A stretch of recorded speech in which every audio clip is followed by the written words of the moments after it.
Frequency Podcast Network. Stories that matter, podcasts that resonate.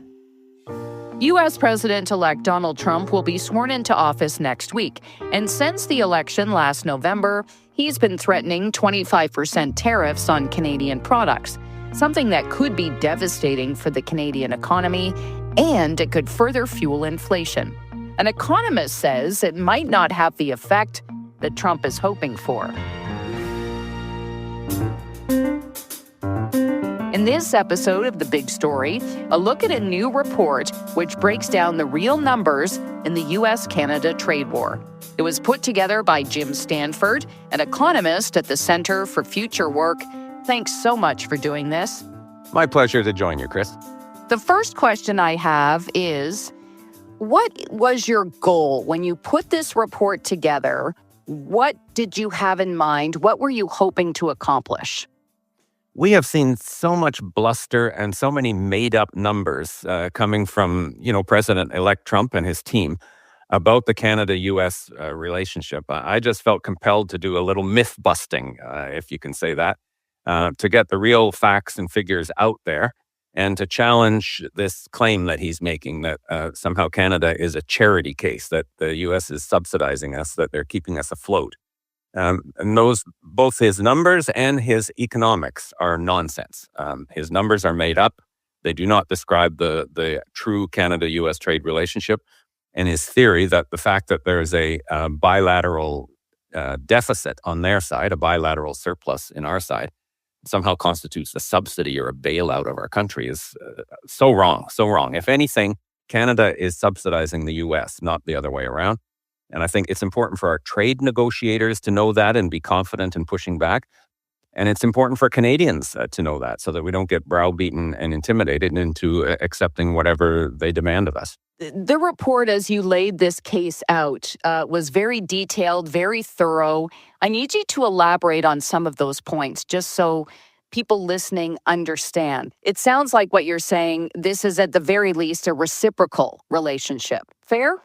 At the least. Thing to remember, Kris, is there's a huge amount of trade that goes both ways across the border. There's no two countries in the world that trade as much as we do.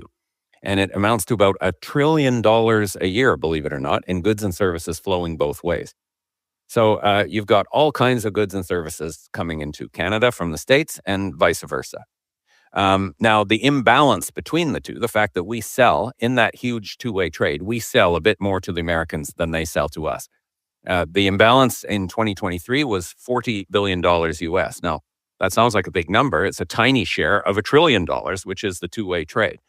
Now, $40 billion is way less than what Trump claims. He said the other day it's a $200 billion trade deficit with Canada, and it's nonsense. That number is literally just made up. There's no evidence anywhere in their data or our data that the trade imbalance is of that scale. It's 1/5 that size, but in the context of this huge two-way trade. And in fact, America's trade with Canada is among the most balanced of any of its trading partners.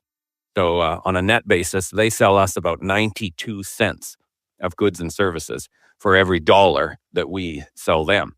And that's totally different than, their trade with China, say, or Korea or Vietnam or even Mexico. So their trade deficit is smaller, literally, because they trade so much with us.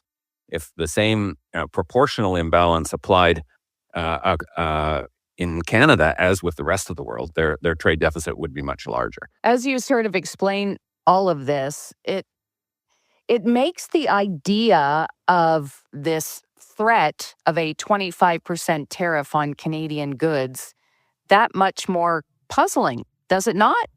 Absolutely, in part because they sell so much stuff in Canada. It's their biggest export market. They do not export nearly as much to any other country in the world, China or Mexico or anyone else. So immediately, any disruption in that two-way trade is going to hurt America.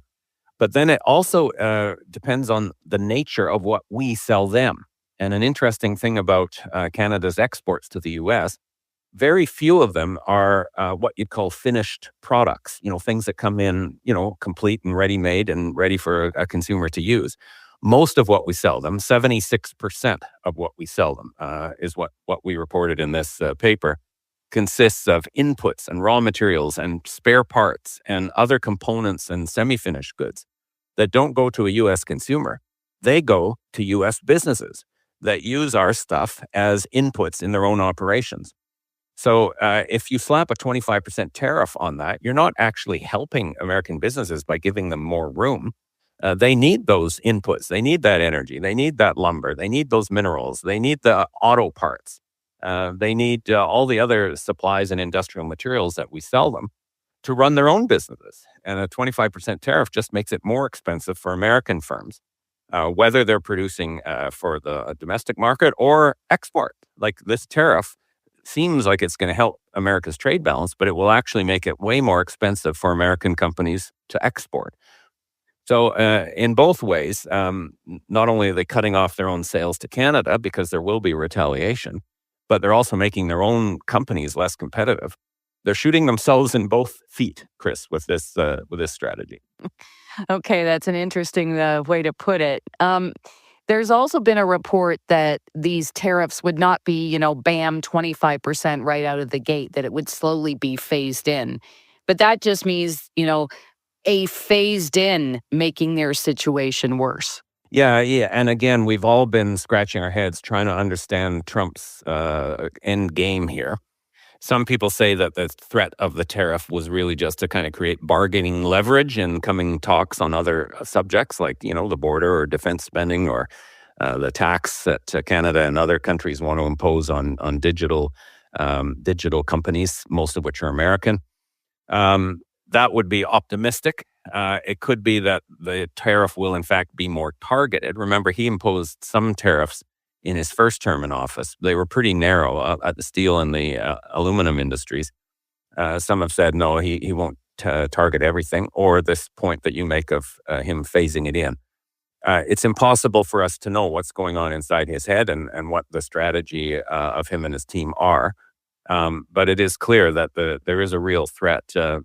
Danielle Smith went down to talk to him and I think try to get Alberta exempted from whatever he did. But even she came back saying, nope, these things are going to happen. So I think we have to be prepared for the worst at least and hope that we can avoid a full-on onslaught. Well, and you raise another interesting point that it's really hard to tell if this will actually happen. Like, would seem to me, the Bank of Canada has not really put anything in place to deal with this should they be implemented. And the U.S. president-elect has said these tariffs would be in place on day one. Mm-hmm. So, A, is it going to happen quickly, like next week? B, is it going to happen at all?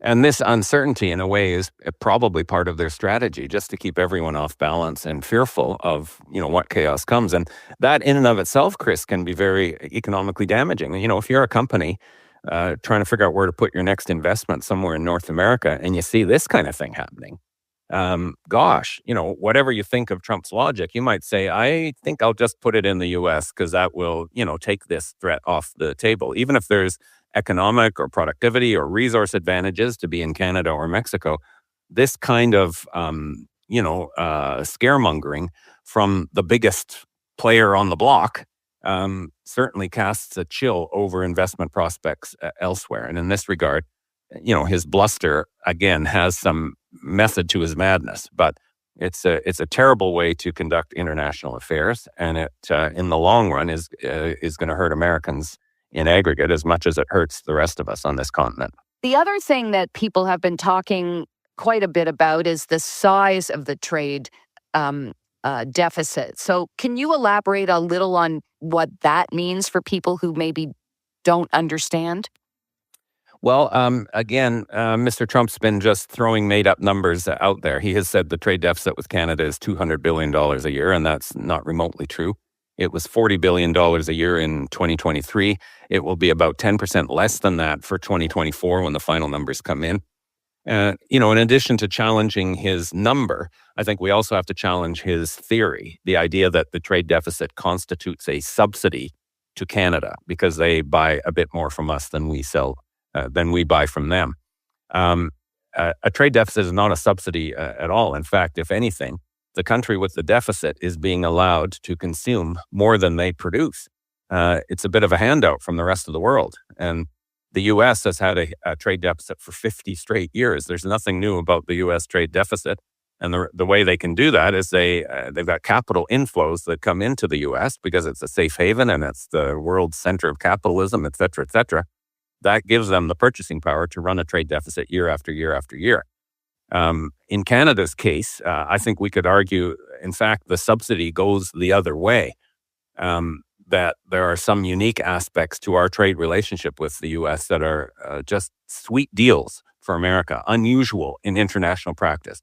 Number one, our energy. So Canadian oil exports to the U.S. make up over half of total U.S. oil imports. They need us more than they ever needed Saudi Arabia and Iran and all the other countries in the Persian Gulf. What's more, we sell it to them on the cheap. There's a big price discount on Canadian exports to the U.S. for various reasons, including quality and infrastructure. But also, the Canadian petroleum sector is uniquely open to foreign investment, including American firms. American firms have about $55 billion of foreign direct investment in Canada's oil patch. You can't do that in Saudi Arabia or Iran or any of the other countries in the Persian Gulf. So there's one sweet deal. Another sweet deal. Services trade. Services trade is large and growing. It's really the hottest action in international trade is now in services, not in merchandise. And the U.S. has a huge trade surplus in services with Canada that Mr. Trump never mentions. And in fact, we don't even have the true data on it because many of the data-based transactions, think about Amazon or Meta or Google or Uber even, all the money that changes hands for those companies is a form of services export. But number one, it doesn't even show up in our trade statistics because it's data. Number two, it isn't regulated and taxed like other businesses are. Those are largely tax-free, and that is, in effect, a subsidy. A third way that we subsidize the Americans, we've lent them a whole bunch of money, about $700 billion over the last decade in cheap credit and bonds. But Canada still pays interest to America on a net basis. Even though we have a positive capital surplus with America, we pay them interest. It'd be like you, Kris, going to the bank, taking on a mortgage, and then having the bank pay you interest instead of the other way around. It's very unusual. And not only does those loans allow America to keep running this trade deficit with us and, more importantly, the rest of the world, but they're even still making money off of the capital transactions. So in all those ways, the U.S. has a very, very sweet deal with Canada. And it's important, they're still the biggest player on the block. And you can't necessarily convince a bully to stand down just on economic logic alone. But I think that Canadians, including our negotiators, have to be very confident that the Americans will be hurt if this breaks down, because that knowledge gives us a bit of bargaining power in those talks to come.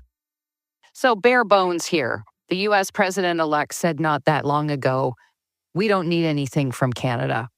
Not true.